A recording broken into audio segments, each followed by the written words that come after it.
Welcome back to the Live Desk. GB News understands 550 people have crossed the English Channel in 10 small boats in the past 24 hours, with British authorities bringing the migrants to Dover Harbour and Dungeness. It takes the number of people that have illegally reached UK shores so far this year to more than 17,300. And journalist Kim Rice says people in Kent are sick to the back teeth of the number of migrants arriving on their shores. And she joins us now. We have some exclusive footage that you sent us earlier on in the day. Can you explain to us what that footage is and what you saw yesterday in Dungeness, Kim? Yes, well, that boat came in yesterday morning. There were 52 people on it, including 7 children, most of whom were quite small.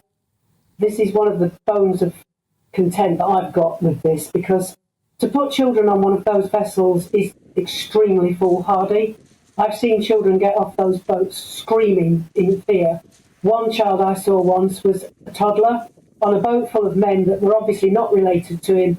And I've never seen an expression like that before on a child's face. There's not enough attention being paid to that. These children are just plonked in these boats by the traffickers, you know, to sort of give it a little bit of added impetus in terms of being picked up. And they're being used as bargaining chips. And that's one of my main bones of contention, and it needs to be stopped.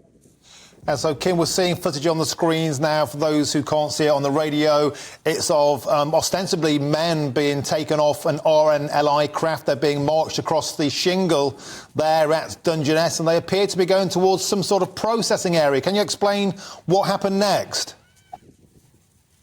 Yes, that's the lifeboat station at Dungeness, and what normally happens is they're taken up the beach and they're told to stand by the wall alongside the lifeboat station or sit down, depending on how long they're going to be there. They're given refreshments. Sometimes Care for Calais are there, but they haven't been recently. And then sometimes it can be quite some time before the coach takes them away. And in that time, quite often, there isn't an awful lot of personnel on that beach, which is another bone of contention of mine, that I was standing there once and there were just 2 police officers and the lifeboat. And Kim, you're very up close and personal with the men coming off this boat. What was the mood amongst them? Did they seem happy to be arriving in the UK? I would say very entitled, to be honest, because this is the usual demeanour you get. You don't get, if these people were actually refugees, you would get humility, you'd get gratitude. But what you get is an attitude of entitlement. Sometimes they come in. Now, they didn't do this yesterday, but sometimes they do gangland signs at each other. They make comments at the locals. That's happened as well. I won't repeat one particular comment that was made to a colleague of mine. And they just seem to be, you know, oh, we're here, and let's get on our phones and tell everybody we're here. No doubt they've done the TikTok video on the way across. And then quite often they will sit on the shingle. They didn't do this yesterday, but I've seen them going on their phones to report to the people on the other side that they've landed. OK.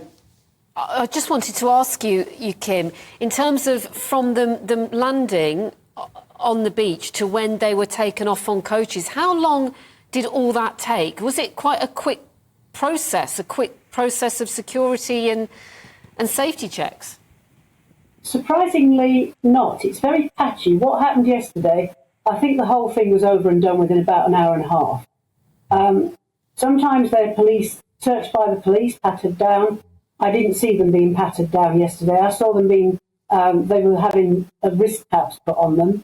A bit like those that you go, if you go to one of these big fairgrounds or something, you get a wrist tag. It seemed to be, you know, sort of those kinds of tags they were putting on.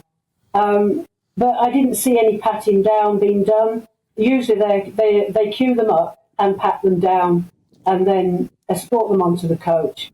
But this doesn't always happen, which to me is a huge security risk, because they could be carrying, well, I'll leave it to your imagination what they could be carrying. There was an incident 2 years ago where guns were actually found. This wasn't widely publicised, but we knew about it round here because the whole area was cordoned off by the police.